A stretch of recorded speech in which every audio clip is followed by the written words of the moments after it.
Miniwar is a compact war game for two players aged 10 or older that plays in about 45 minutes.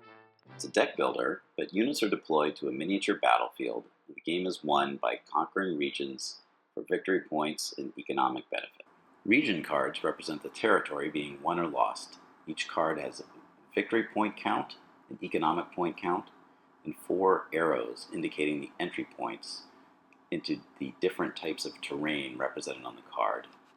The orientation of the card determines which player can enter into which terrain type.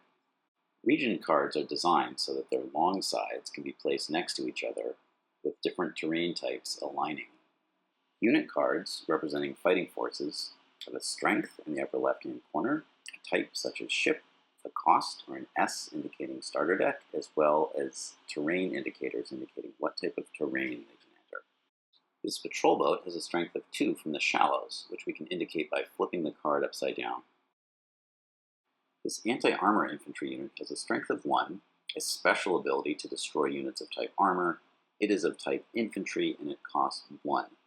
It can enter field, forest, and mountain terrain.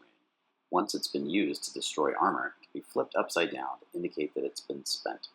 As one final example, the chopper has a strength of 1, it's of type aircraft, and it has a cost of 2. It can enter any terrain, and it has the special ability to deploy an additional unit of type infantry. Now let's talk about gameplay. In each round of the game, one player is the attacker, represented by the red pawn, and the other player is the defender. Rounds are played until one player reaches 21 victory points. Let's look at round 4 of a typical game.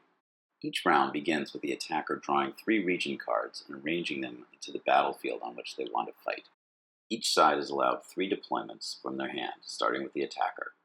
In this case, the attacker deploys a submarine to the valuable island in the middle, hoping to prevent their opponent from deploying any ships there. The defender, however, has an anti-ship bomber, which they deploy to the valuable island and immediately kill the attacking sub.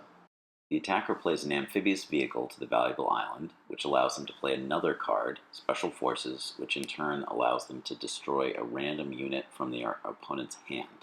The defender only has 1 unit that could be played to the valuable 5-point region, so they hold on to this, and for their second deployment they deploy an armored transport with infantry to the second most valuable region.